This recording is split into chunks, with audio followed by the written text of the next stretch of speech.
Alamin naman natin ang update sa mga flood-affected families at relief operations sa Agusan del Sur. Makakausap po natin si Ms. Regina Salvador Antiquisa, Sectoral Representative ng NAPSI Victims of Disasters and Calamities Sector at Executive Director ng EcoWeb. Magandang tanghali po ma'am at welcome po sa Bagong Pilipinas ngayon. Hello, magandang tanghali po at magandang tanghali po sa lahat ng nakikinig. Ma'am, una po sa lahat, kumusta na po ang lagay ng panahon dyan sa Agusan del Sur? At ano po ang huling update sa mga kababayan nating sinalanta ng mga pagbaha dyan po sa probinsya?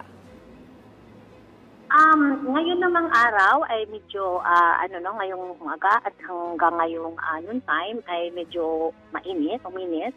Although expected na naman ng mamayang hapon, uulan din sa ibang mga lugar. Maraming mga lugar po dito sa Agusan del Sur ay nakalubog po sa tubig baha. And kahapon nga lang ay yung ating teams na nandun sa iba't ibang mga munisipyo at nakikita po natin yung mga kabuhayan, mga farms na nakalubog po sa tubig, mga bahay na nasira, yung mga taong nasa evacuation center pa. Kahit yung mga nasa marshland ay pa din po kung masabi natin sanay na sana sila sa tubig, pero ang dami po mga kabuhayan na nasira at nanghihingi po sila ng tulong. So sa buong ng Agusan del Sur, as of the other day pa ito na data, more than 260,000 na mga individuals or 65,000 families higit noon ang apektado at marami ang nasa evacuation center pa at sila po ay nag-i-expect at nag-hope pa rin ng mga yung dagdag tulong, hindi lang sa pagkain, hindi lang sa kanilang yung mga immediate needs, kundi pati na rin sa nakikita nilang pangangailangan para makabangon ulit sa kanilang mga hanapbuhay. Alright, ma'am, si Chipo ito. Aside from yung sinabi niyo po kanina, gaano na po kalaki ang bilang ng mga apektado ng pagbaha at kamusta na po ang sitwasyon ng mga inilikas po sa mga evacuation centers? O yun, sa ngayon, yung sa Agusan del Sur, yung sinasabi ko kanina po, Ma'am Chi, ay more than 260,000 ang nakatala. Actually, 268,000 actually na individual sa Agusan del Sur lang ito. At meron din actually sa Agusan del Norte, especially sa Las Nieves, na munisipyo yung the only town ng Agusan del Norte na nasa along the Agusan River and then Butuan City. And so lahat actually ng mga munisipyo na nasa along the Agusan River ay actually lahat ay apektado. And so marami pa rin ang nasa evacuation center.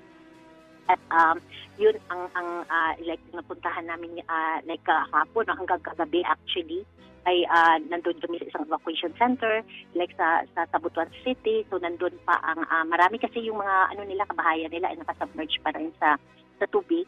And yung isang yung sa Las Nieves, nakapunta kami sa part sa Agusan del Norte nito, pero along Agusan River din. Yung mga barangay ay talagang parang sabi ng nila, it will take more like fewer months, 2 to 3 months siguro bago sila maka-expect na makapag-buhay ulit. So kasi imagine mo po yung 27 kilometer stretch na farmland na siguro mga from 100 meters sana na wide lang ng river ay mabot na siya ng halos 1 kilometer to 2 kilometers wide. So ibig sabihin yung sa isang barangay lang more than natala nila 100 hectares of farmland nakalubog sa tubig for 9 days already, for 10 days na rin ngayon. So lahat ng kanilang palayan, yung mga maisan, yung gulayan, lahat nakasubmerge, wala ng so lahat nawala. And so dito sa Agusan del Sur, kahit sa marshland, ang mga mangingisda ay talagang kahapon naghihingi sila ng tulong na yung kanilang mga nasirang mga fish nets, yung mga fish gears ay matulungan sila dahil nawala yun, nasira lahat, kahit mga bahay nasira. So talagang ang hirap no ng buhay ngayon ng ang daming hundreds of thousands of our mga affected no sa Agusan del Sur at Agusan del Norte. And yung mga nawalan ng bahay at saka yung mga ano pa rin no mga communities na may nakaamba pa rin pahalit, hindi sila makabalik-balik pa at sa kanilang mga bahay kung kaya't nandiyan pa rin sila sa evacuation center. So they're so dependent sa mga tulong pa rin.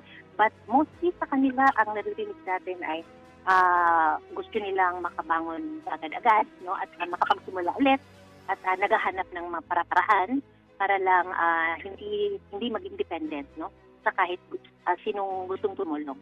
And the government is there providing some food relief, but yun, nakikita na kulang, especially actually ang nakikita kaagad-agad ng mga tao is yung tulong paghanap buhay para hindi daw sila maging dependent sa mga food packs. Like yung mga fisher folks, for example, sabi nila, gusto sana namin ay matulungan kami kaagad na yung mga ma-replace yung aming mga nasirang like fish nets, fish gears para kami ay makapag-sustain at ng aming mga pangangailangan sa pang-araw-araw agad-agad.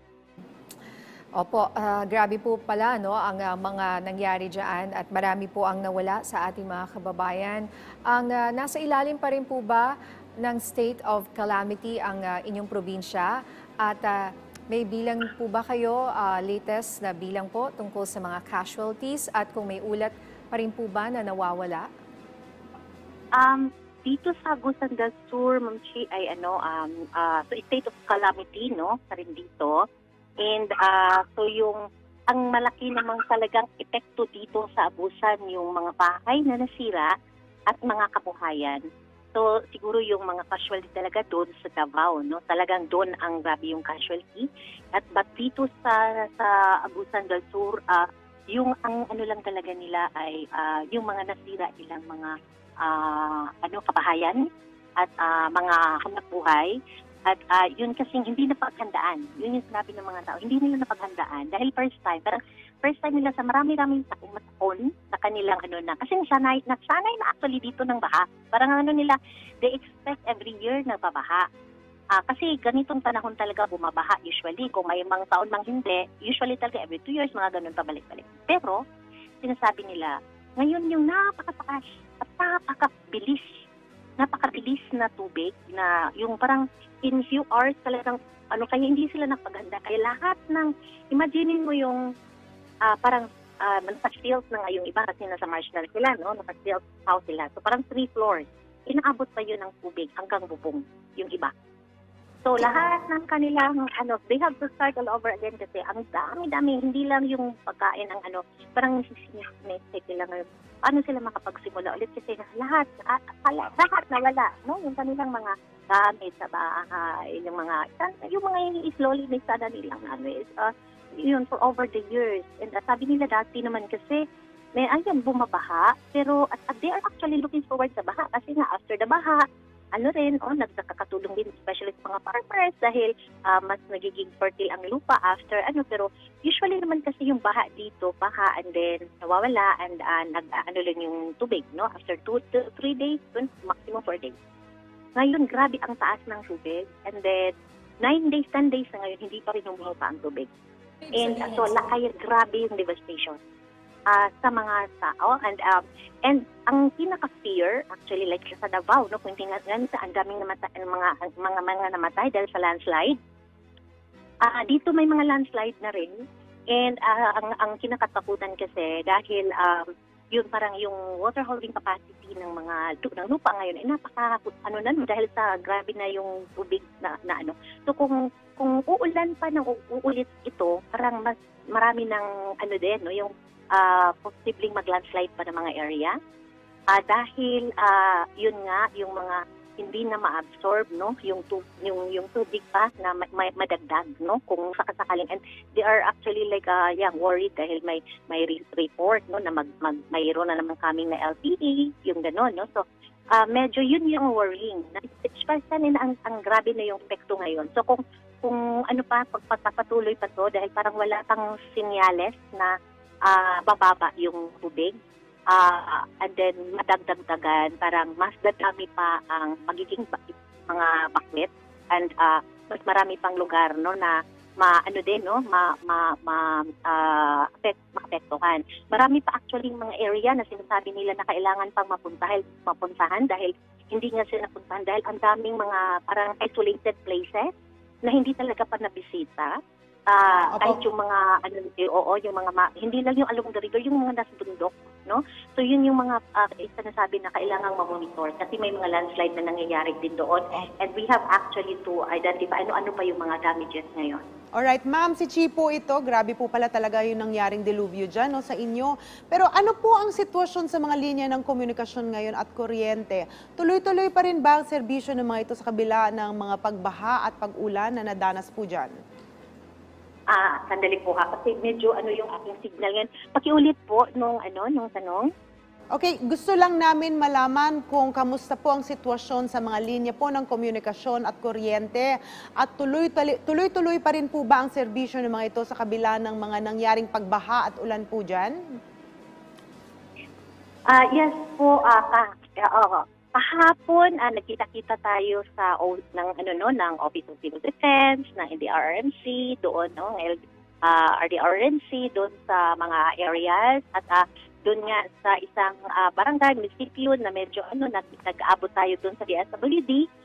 So mayroon namang mga tuloy-tuloy na yung relief operation sa mga affected. So kagabi nandun din tayo sa isang evacuation center. Nandun din nagde-distribute din yung food packs ng DSWD. And yung sa mga evacuation center ay meron naman so kaya nga ang hinihingi nila kung sa ngayon ay at least mayroon pang food packs sila na re-receive. Pero ang worry nila ay in the coming days kung mas patagal pa to kasi usual yung kanilang experience ay pagka medyo humupa na nawawala na rin yung mga food assistance and doon na sila nagkakaproblema dahil alam nila na matatagalan bago sila makabangon sa kanilang paghanapbuhay at hindi talaga nila kakayanin din na na makapag simula ulit, especially na sinabi ng mga farmers, mga fisher folks, marami sa kanila actually utang pa nila yung kanilang pinuhunan sa kanilang mga sakahan and yung booking hut and paano sila makabangon ulit, utang na naman, yung mga ganon, na yun yung worry nila at na yung pakainin nila kung mag-expect, yung food assistance. So sabi nga nila kung kahit upa yung baha, paano nga ba masisiguro na meron pa rin assistance. Ang worry lang nung iba, yun at least evacuation center, meron pang dumarating. Yung may mga pamilya kasi na hindi siya pumupunta sila sa evacuation center, kundi nandun lang sila sa kanilang mga komunidad pa.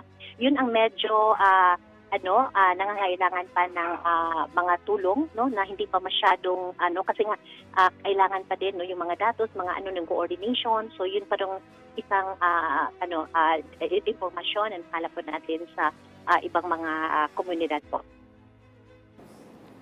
Ma'am, hingi naman po kami ng update sa mga isinagawang relief operations. Tuloy-tuloy pa rin po ba ito at kumusta ang supply para dito? Ano po yung pinaka-need nyo ngayon? Ito po, yung pinaka-need po ngayon actually, yun, iba-iba kasi parang ang nakikita namin sa iba't ibang mga areas, iba-iba yung sa area, for example, sa La Paz, ng munisipyo, sabi nila, of course, ngayon food pa rin, kasi kailangan lahat naman, parang ang lahat actually kung tinanay natin ay food talaga, yung pangangailangan pa rin, tubig, especially sa marshland, grabe yung pangangailangan ng tubig.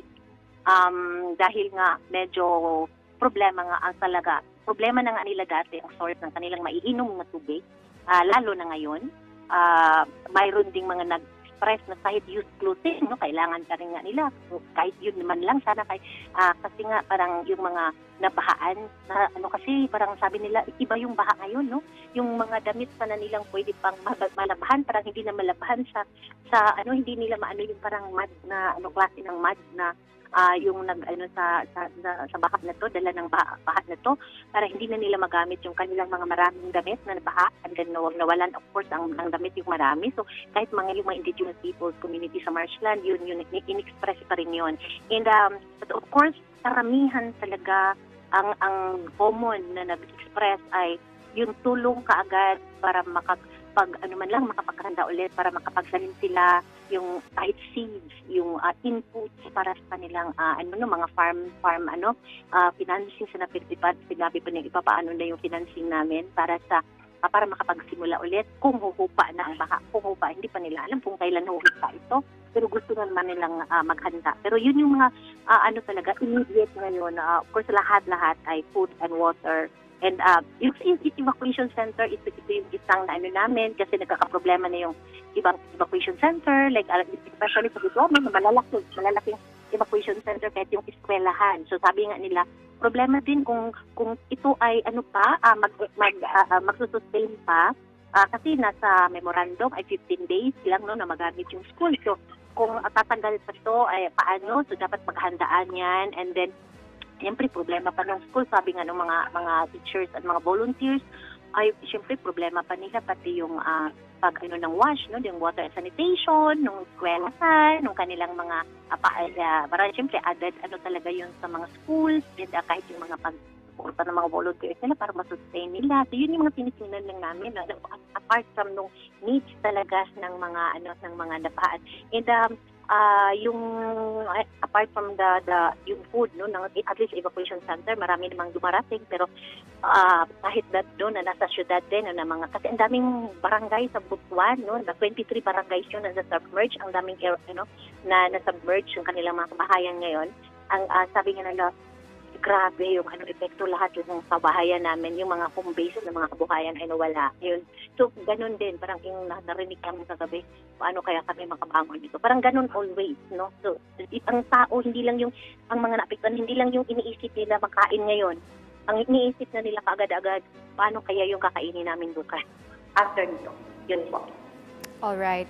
So, ma'am, maraming salamat po sa inyong oras. Ms. Regina Salvador Antiquisa, Sectoral Representative ng NAPSI Victims of Disasters and Calamities Sector at Executive Director ng EcoWeb.